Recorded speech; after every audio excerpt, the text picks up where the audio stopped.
Peace and blessings, light and love. It's your girl, Raye Queen. And today we are starting our work on the throat chakra. I always say it's my favorite because all of them are really my favorite, and they all really speak to how we can address our deficiencies, how we can address our illnesses, how we can address our womb wellness, just become better people and spiritually aligned. And so I'm excited, as I always am, to start the throat chakra today. So hopefully you have you've downloaded the workbook, and you can find that on Facebook in the Secret for Sisters group. If you're not a member of the group, the Secret for Sisters on Facebook, please join. That way you'll get all this information very easily. Otherwise, I can email this information to you if you're not a Facebook person, and that is no problem at all. And I will tell you how to do that at the end. The workbook is just a couple of pages that you can fill in as I go along to make sure you have good notes and you have information that you can take with you, you can walk away with when you finish this masterclass. Okay, so you got the workbooks ready. You are ready to dive in. Let's get busy. All right, so today, like I said, we're talking about the throat chakra. The fifth chakra is the throat chakra. So by now you know that the first chakra is the root chakra. The second chakra is the sacral chakra. The third chakra is the solar plexus chakra. The fourth chakra is the heart chakra. And now today we're doing the fifth chakra, which is the throat chakra. The throat chakra deals with creativity and expression. It fosters truth. It fosters wisdom. It fosters logic. Okay. Communication and expression are what transform our energies into language, into images, into signs. Let me repeat that again. Communication and the expression of those communications is what transform our energies. So you can pick up on our energies through language, through images, through signs. You know, it all communicates. Excuse me. We're going to talk more about that in just a few minutes. The throat chakra is located at the base of the throat and behind the throat. So it's back here, but it's at the base of it. At the very bottom of your throat is where you can find the throat chakra. Locations of these chakras are important because if you ever want to do crystal healing or stone healing, you would have to place those stones in the right places along your body in order for it to work. Okay, so the endocrine expression of the throat chakra is the thyroid gland, and the physiological expression deals with the respiratory system, it deals with the ears, and it deals with digestion. Okay, I see that I'm cutting off part of the slide. My bad. I'm going to tell you what it says, though, so don't worry. Okay, so the diseases, because I told you where it's located, the diseases that might manifest as a result of a throat chakra imbalance are asthma, bronchitis, ear infections, hearing problems, lost voice, like I lost my voice now, mouth ulcers, sore throats, teeth and gum problems, thyroid problems, tinnitus, tonsillitis, and any upper digestive tract problems. Okay. Let me see. There we go. The sensory organ that deals with the throat chakra are the ears and the vocal cords. So if you become very sensitive to sound or you lose your voice very easily, you probably need to do some work around the throat chakra. The temperament of this chakra is awareness. And what I mean by that is you're very hypervigilant. You become very, very keenly aware of things that surround you. I mean, you're aware of people. You're aware of the building to the right. I mean, you see everything. You're aware of everything. That's how you know when your throat chakra is being activated. The aromas associated with the throat chakra are eucalyptus and sage. So I encourage you to buy some sage and burn some sage. You can also, if you're not a fan of the smoke, you can buy sage spray. And we have that available on the Secret for Sistahs website. But you can also buy that in any metaphysical store in your neighborhood. And it smells so good. And it's just a spray. I know some people who are very sensitive to incense and to smoke. And so they prefer to do the clearing with the sage spray. And then eucalyptus. Eucalyptus is an amazing oil and aroma to activate the throat chakra. And I use eucalyptus oil. You know, I'm a health practitioner, board certified. I use it for sore throats. I use it like now. I'm losing my voice for some reason. I know the reason, but if you just massage some eucalyptus oil around your throat, the same way you would like do Vicks Vapor Rub or Mentholatum, you can use eucalyptus for that. And even if you don't have a sore throat, if you just want to work on expressing yourself more clearly and more concisely, you might want to consider, adding some eucalyptus oil to your health cabinet. Now, the stones, of course, associated with the throat chakra are light blue colored stones like aquamarine, turquoise, which is my favorite. I think a lot of people love turquoise. Chalcedony, topaz, blue topaz, any blue stone will work. Like I said, I'm partial to the turquoise, but whichever one speaks to you, whichever one you're drawn to, I would encourage you to use it. We have the chakra bracelets available as well. You can wear them every day. There's one for like $4 and it has all of the stones on it, all of the chakra stones on it that you can wear every day. And then there are others that come and go that have just specifically for different chakras. But you can also find those in your neighborhood. The best therapies to activate the throat chakra. Now, if you've been with me for a while, you know that certain therapies resonate with certain chakras. And for the throat chakra, homeopathy, deep breathing, sound therapy, kinesiology, and acupuncture are the best therapies for activating the root chakra. Sound therapy, excuse me. Sound therapy is interesting. If you want to know more about sound therapy, hit me up on Facebook or email me, and we can chat about that in more detail. So moving on.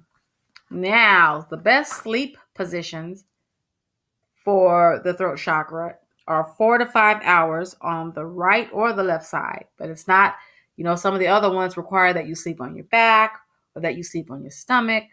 For the throat chakra, you need to either lie on your right or your left side for 4 to 5 hours to help balance the energies of the throat chakra. The best music to activate your throat chakra is sacred music and harmonic chants. And some binaural beats. If you go on YouTube and just ask for binaural beats for the throat chakra, some will come up. If you just type in harmonic chants or sacred music, any type of hymns and things of that sort are very good for the throat chakra. Okay.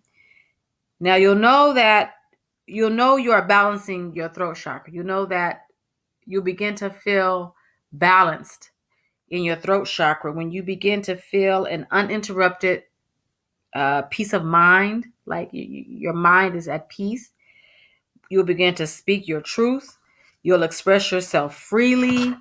You'll be compassionate with the ability to read other people's thoughts, meaning people don't have to always tell you what's on their mind. You kind of know. You can feel it through their energies, okay? And you'll begin to listen more directly to your inner voice.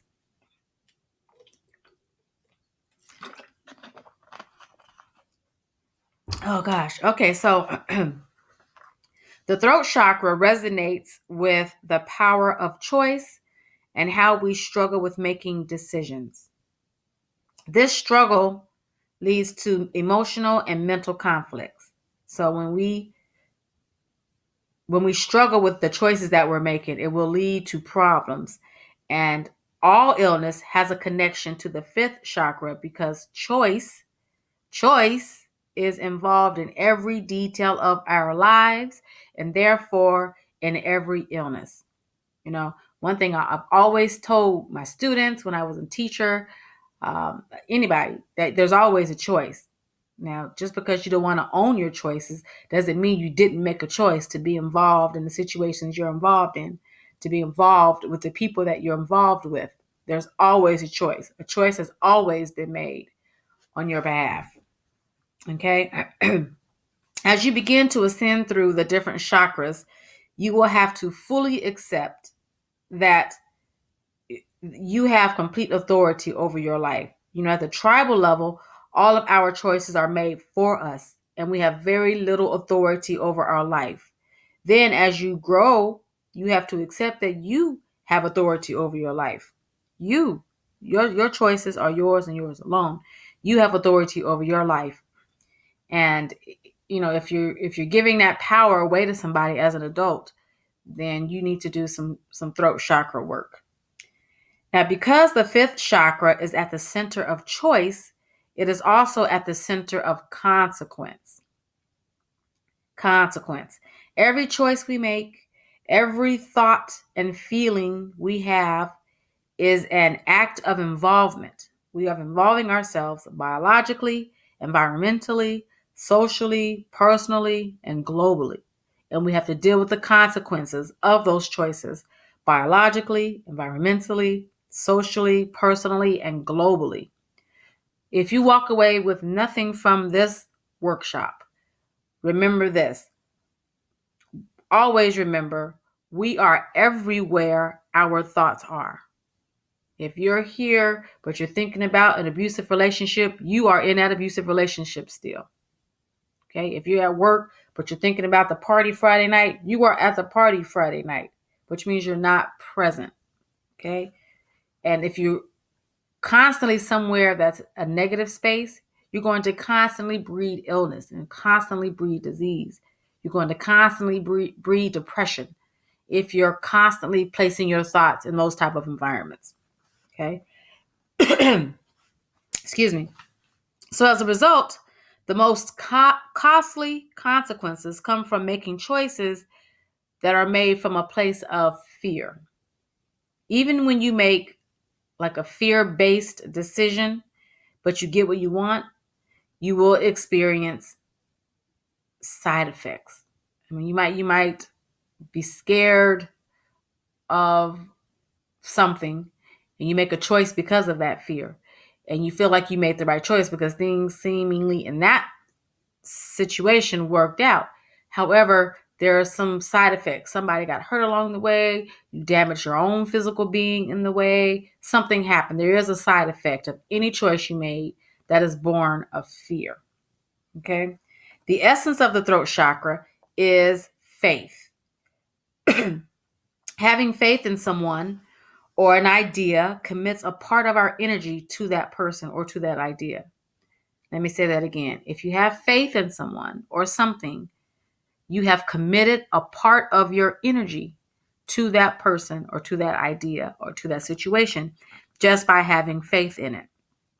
Having faith in fear commits a part of our energy to that fear. That makes sense? Oh, that makes sense.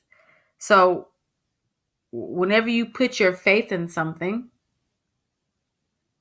you're putting your energy into that. So you're vested. You become vested. So as a result, we have an energy commitment. An energy commitment is when, because we have faith in something, we've committed our energy to it. And as a result, our energy commitments become attached to the consequences. So whenever there's a consequence, your energy will suffer as a result of that same consequence. So my challenge to you is to ask yourself before you respond to people or make choices, am I making this choice from a place of fear or a place of faith? Is this choice a faith-based choice or a fear-based choice? Developing this practice allows us to remove negative energy and negative thoughts towards other people and toward, most importantly, ourselves. So, I mean, you don't have to verbalize it every time, but before you decide to go on a date with that guy that you probably shouldn't, ask yourself, am I making this choice to go out with this person because of I have faith in it, or because I'm scared? Is there a fear of being alone, or fear of not meeting the right one? Or what is your motivation for making all of your choices? That's what you should begin to ask yourself. And then you have to speak your choices. Remember that words give things power. And the fifth chakra is all about communication and expression. And that's why not only journaling, I'm a big proponent of journaling. Journaling is so, so, so important, but also confession. Confession is like, it's magic to the soul. It's purifying to the spirit. Confession is one of the most powerful tools that we have. If something is holding you prisoner by keeping it a secret, then a confession is the most liberating release ever, because confession reclaims our energy from the consequences of our choices. So in that way, like AA does work. I talked about AA last week, or NA. In that way, it does work, because confession takes your power back. When you say what I've done and you own what you've done, nobody, nothing can then hold it over you. Nothing or nobody else will have that authority over your choices anymore. You have that authority. And when you have the authority over your own choices, that is when you can begin the healing and the spiritual alignment. Okay? Confession, though, is much more than a public acknowledgement of wrongdoing. In energetic terms, it is the acknowledgement that we have become conscious of something that previously extracted our energy.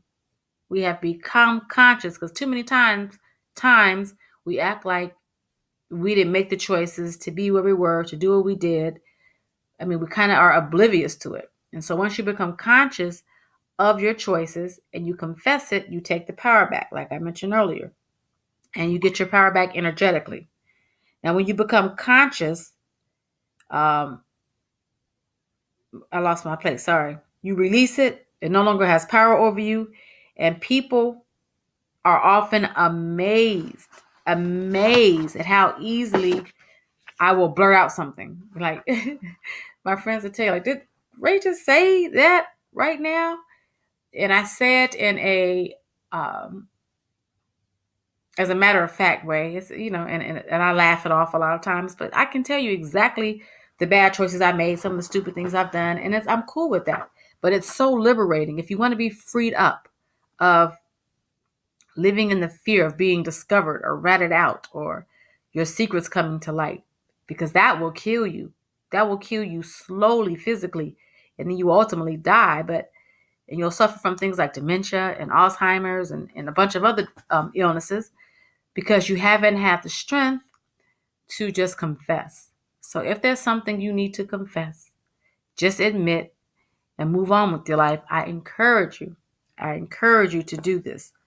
Trying to suppress things is simply a way of remaining attached to negativity. And that negative energy is toxic to our minds, to our spirits, to our cells, to our organs, to our tissues, to our total existence. And then the karma comes along with that, because karma is the energy attached to choice.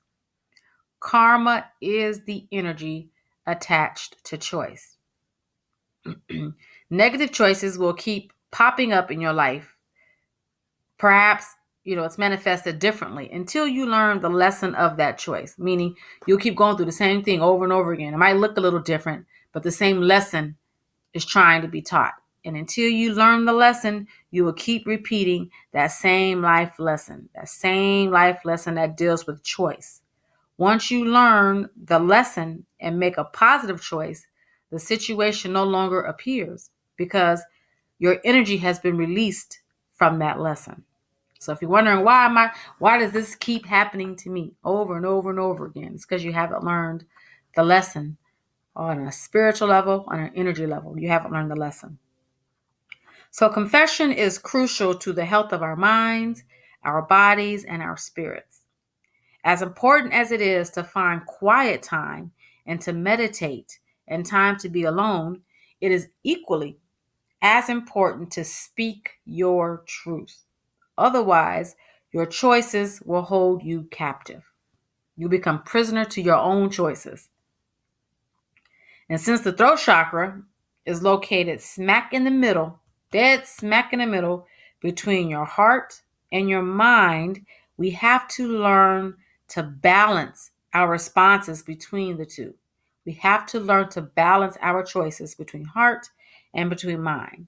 And usually in our society, although things are starting to change, young girls are directed toward using their hearts, and young boys are directed toward using their minds.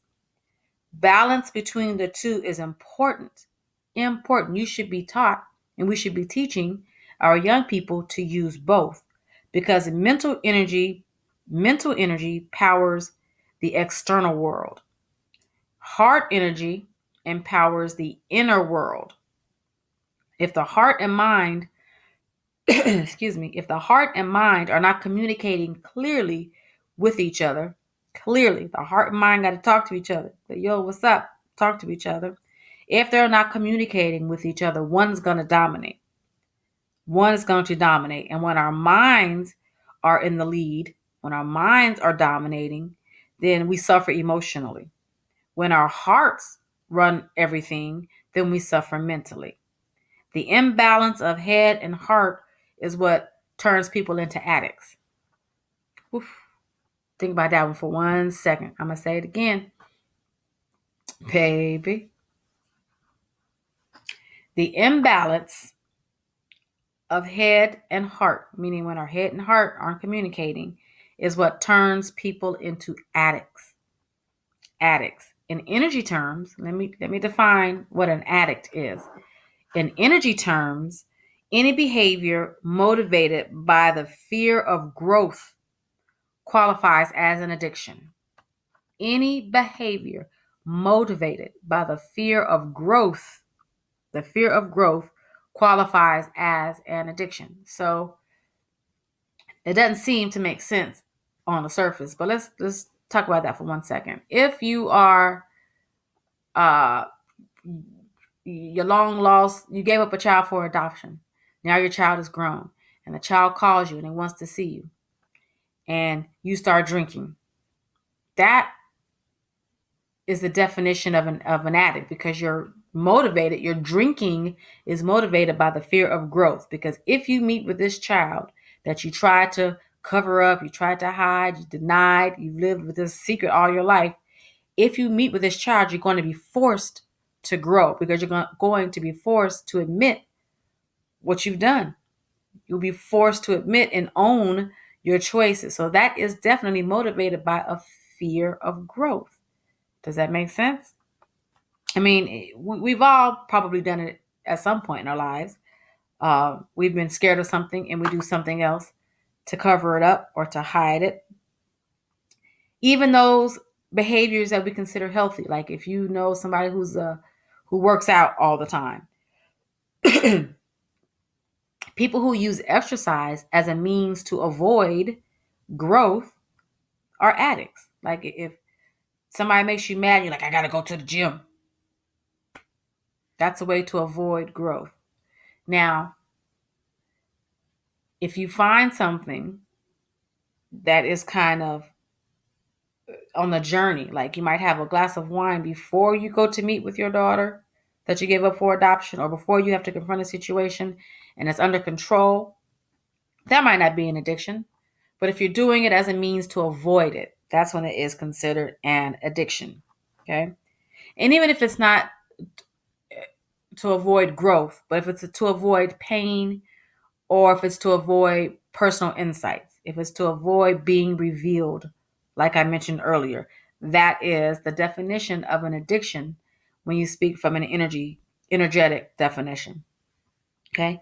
We have to make choices that engage both the heart and the mind. And when we do that, we can find that we remove ourselves from situations and people that we wanted to remove ourselves from for so many years, for such a long time. And it usually takes one solid choice. One solid choice is all it usually takes to get out of a rut or a bad situation. So when you reach the point where you say, no more, I cannot take this for another day. That is the example of the heart and mind communicating. Because your heart has been telling you for a long time you shouldn't be there. But your mind probably told you, oh, I don't make enough money. I can't take care of myself. Whatever your self-talk is. For whatever reason, they weren't communicating with each other. And once they communicate, when your heart says, hey, I can't take this no more, your mind says, okay, let's come up with a plan. That's when you know that you're communicating with your heart and your mind. Okay. Now, so how do we make spiritually aligned choices and express ourselves from a healthy place? Well, there are a few things that you can do right now, starting today, and try to make this a habit. Okay, the first thing is to make no judgments. Remove the judgment. Stop judging people, places, situations as good or bad, right or wrong. Just look at it in terms of, does it fit you now? Sorry, is it a fit for you or is it not a fit for you? That's all. No judgments. Have no expectations. One of my favorite quotes, and I have it on my wall, is expectation is the mother of disappointment. When you place expectations on people, especially when they don't know it, you're bound to be disappointed. Bound to be disappointed. Give up the need to know why things happen as they do. When you need to know why things are happening to you, you turn into a victim. So you need to learn to ask why and not why me. Because things do happen for a reason. You need to figure out that reason, but remove the victimhood from that question. And then trust that the unexpected events in our lives are a form of spiritual direction. Spirit is trying to tell you this is where you need to go. If you are supposed to be somewhere and you run into a traffic jam, the spirit is protecting you from something. There's something you're not supposed to see or be involved in. Just trust that everywhere you are is exactly where you're supposed to be. That's one of my other favorite, I have like a million favorite quotes, but you are always exactly where you're supposed to be. Always. When you look at things from an energy perspective, from a spiritual perspective, you are always exactly where you need to be. I'm sorry, you guys. I'm kicking this cold the best I can.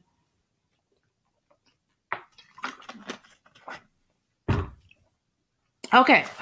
So now let's journal and talk about what we can do. But before we get there, I want you to confess a few things. See, last week when we worked on the heart chakra, we examined who we need to forgive and who needs to forgive us. Remember that? We examined who we need to forgive and who needs to forgive us. This week, we are going to speak those truths. So the challenge here for the throat chakra is to identify those areas where you need to confess. Okay? We've identified who we need to ask forgiveness. Now you need to speak it. Speak your truth. Go tell them and make a confession. If they're dead, you can write it in a letter. You can go to their graveside. Whatever you need to do some type of a ritual to confess the wrongs you've done, confess the bad choices you've made. I don't care if there's a million of them. Write them down and plot out your journey of when and how you're going to make these confessions. Okay? Surround yourself with blue. Wear blue clothes. Wear blue stones. There are some the chakra bracelets available on the site. There are the throat chakra cigarettes. And I don't like the word cigarettes, but I don't know what else to call them. But they are herbal cigarettes, and they are tobacco free, CBD free, THC free. There's no weed, none of that in it, because I don't smoke. I don't smoke regular cigarettes. I don't smoke weed.